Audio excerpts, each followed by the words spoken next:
What is up, YouTube? It's your boy HGM Law Comics, coming to you live on a Sunday evening before we go on an auction. It's been a while, and I thank you those who still subscribe and watching this video.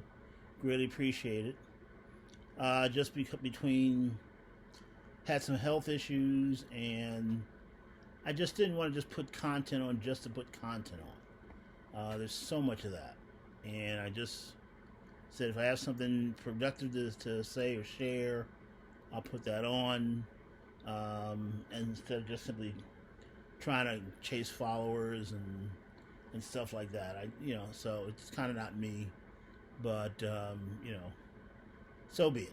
So you get a chance. I wanted to thank you for stopping by. Thank you for watching. Hope that this gives you some information and you can then turn around and share some understanding. Today we're going to talk about pull boxes and kind of the business behind pull boxes. So if you listen to any of my stories, I'm not a history buff, but I'm a businessman, and I've always said treat comics like a business. If you treat and look at comics in a business sense, everything will fall into place. It follows the business models to the T, without exception, and that is how it's always been. There's so many of us want to try to say, "Hey, we're collectors. It's not a business. We're just people who enjoy the hobby." But everything about it is a business. Those of us who enjoy collecting them, fine. Even we participate in the business. So, as a consumer, final consumer. So you can't just simply say I divorce myself out of the realm of the business possibility because of I just don't want to do that. So I do that because pull boxes have come across these past few weeks in auctions, and I saw one being done, saw a couple being done, and they weren't great. It was more $3 a pull, and most were just filler books, not worth much of anything, and that's what was being offered on a pull box. So I said, okay, well, let's understand what a pull box actually is. From the beginning of collecting, back in the once you started getting eBay,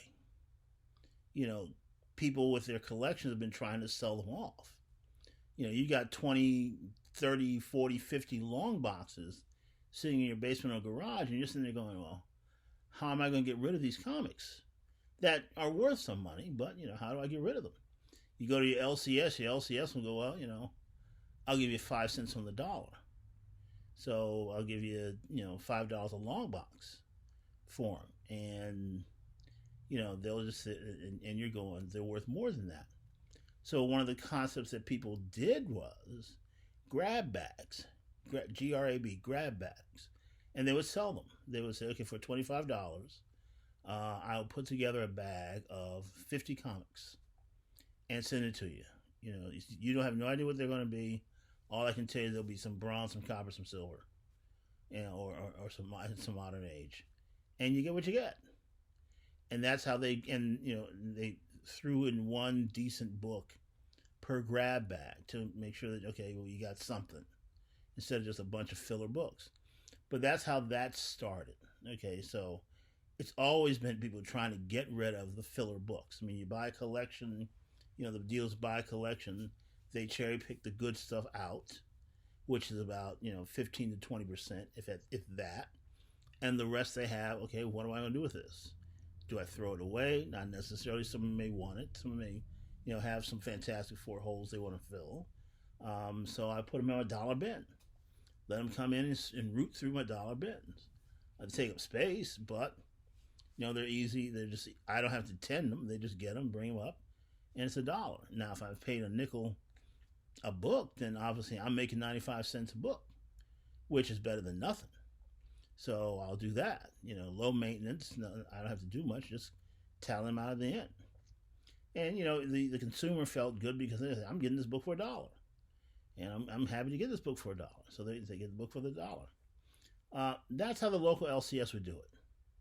And then you see how eBay would do it with the grab bags. So that's how it continued. Okay, somehow we've got books that aren't worth as much that are sitting in our collections, and we're trying to see how do we now move those? How can we move those, especially in this COVID period? And somehow, someone thought of a pull box. And so what they would do is they get a short box, fill it with a bunch of books, some valuable, some and most not, and offer you the chance to, get some blind pulls. $3 a title. I'll pull the book, and it's yours. Whatever it is, it's yours. And so, it caught a little traction because it was novel. But it kind of died relatively quickly because, again, people were seeing they weren't getting really a lot of good value in those in those pulls. And some there's no uniform about, some were doing $20, some were doing 15, 10, all the way down to $3. It just was up to the seller. So I decided I was going to try doing pull boxes, because again, I've got a lot of books that are good books, that are decent books that need to get moved, and they're not even the filler books that are sitting in my garage. So I said, okay, let's try to do some pull boxes. Now the business behind the pull box is you take the books that are in this box, you get the total that they value of them, you divide it by the number of books, and that should give you your pull amount. So if I have 100 books in this box, okay, and then the total value of those 100 books is $500, then the pull amount for each book should be $5. Okay? And that's going to mean that half the books should be valued over $5 and half the books should be valued under $5.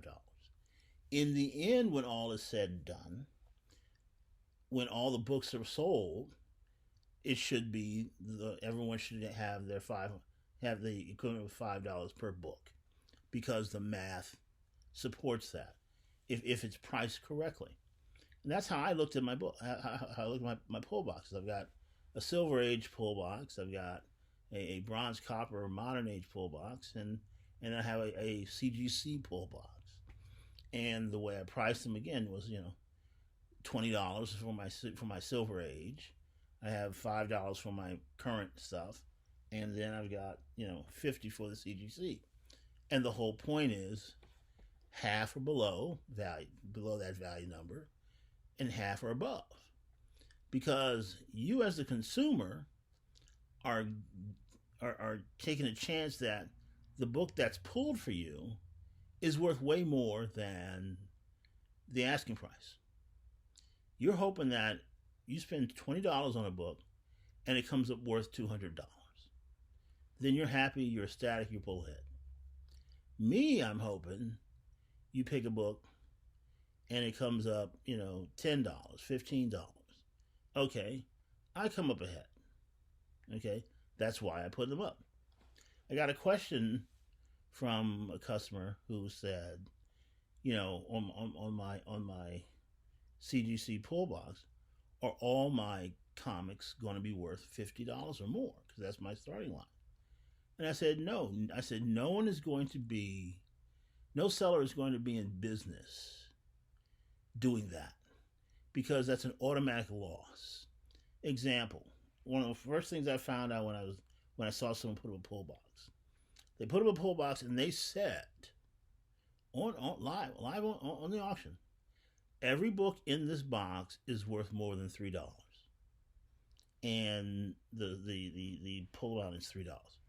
Every book in this box is worth more than $3. And what I wrote, I said, claim them all.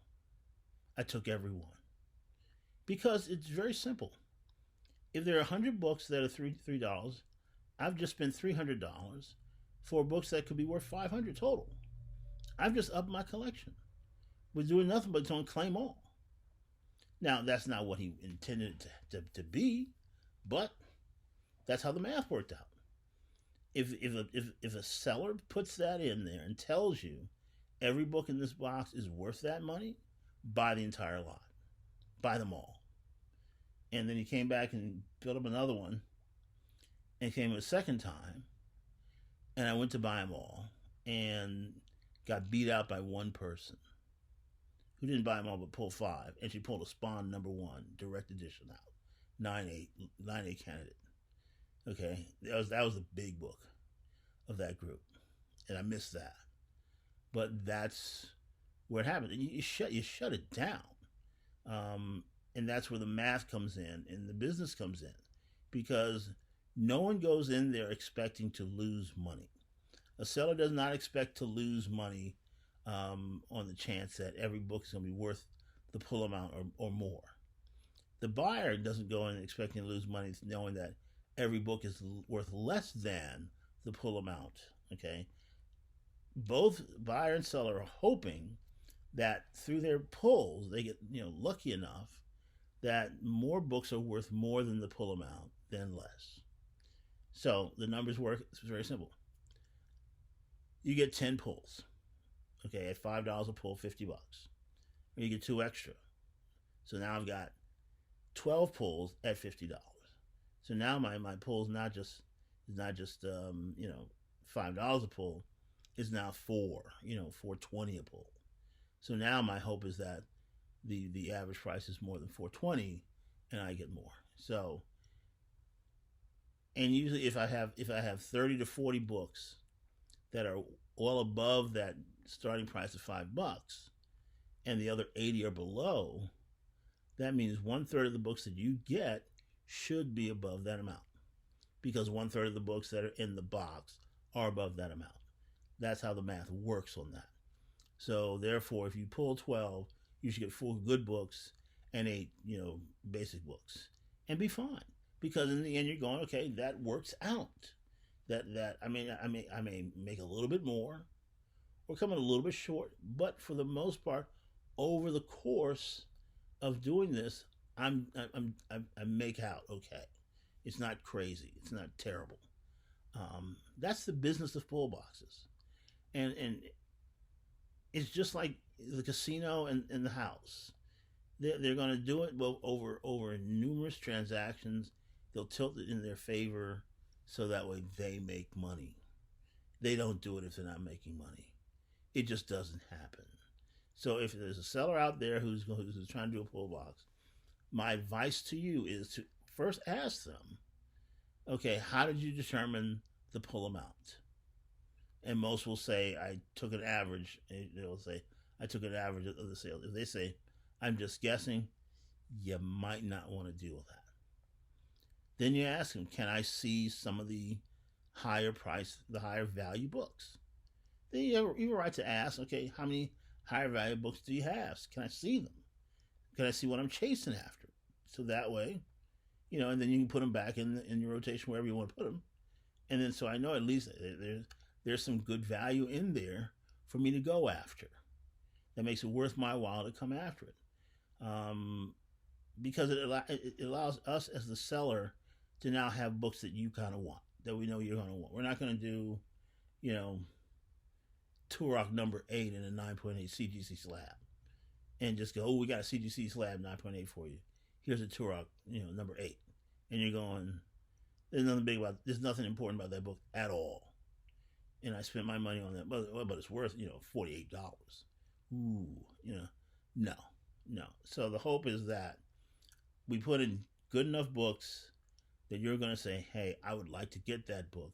And if I can get it for $5 or $10 and it's an $80 book, I'm doing that. I'm going to take a chance on it and try to do it. And it works out. It's fun. It's got a little bit of excitement. But that's kind of what gaming does. If you doubt anything that I'm saying, go to any gaming and sports professor or course book, and how they determine the odds when it comes to statistics. And you will see that's exactly what this is. It's just basic statistics that over the long course of period of time, if priced correctly, both the buyer and seller should have the same value on what they get from each other with these pull boxes. The only question is, you picking the right seller for your pull boxes. I tried to separate mine out a little bit to try to be diverse and to give you a better sense that, okay, I'm not going to just get some dollar book when I'm spending 20. That's the hope. So that is the thing about the business of pull boxes. So with that, if you see something you like, please hit the like button. Leave your comments down below. I hope this has been informative to you. I'm sorry if it's a little dry. It's just one of those things where it's like, I don't want to address it in the chat during an auction because it detracts from the auction itself, and I get a chance to be a little winded, so not trying to do that. So that's why I figured I'd do the video. People can see the video and make a determination from there. My hope is that you enjoy some of the excitement. Now I did if you get a chance to rewatch an auction from, I want to say, a week and a half ago, or Thursday night a week ago, I did a pull box where all the books were subscription mailers from 1993, and they came in little plastic bags with a card covering the comic. So you had absolutely no idea what comic was in there. And I auctioned them off, and I said, because when the person was doing it when I bought them, he just said, I have them, and if you want them, then we can open them up, and and I said, I claimed them all, just took them all, and he said, do you want me to open them or keep them closed? I said, keep them closed, because I said I wanted to open them on air during the auction and have people see what it was like to get a book from the publisher, and not anything like it is now. And so that provided a great fun time. And so when I put it up on my auction, I said, limit 5 per customer, and the hope is that you would like to open them up so people can see what they are. There were Marvel comics from the early 90s. So I said, one might be a New Mutants 98, one might be an X-Men 4 or X-Men 24. You have no idea. You can't tell, unless you open it up. That was fun.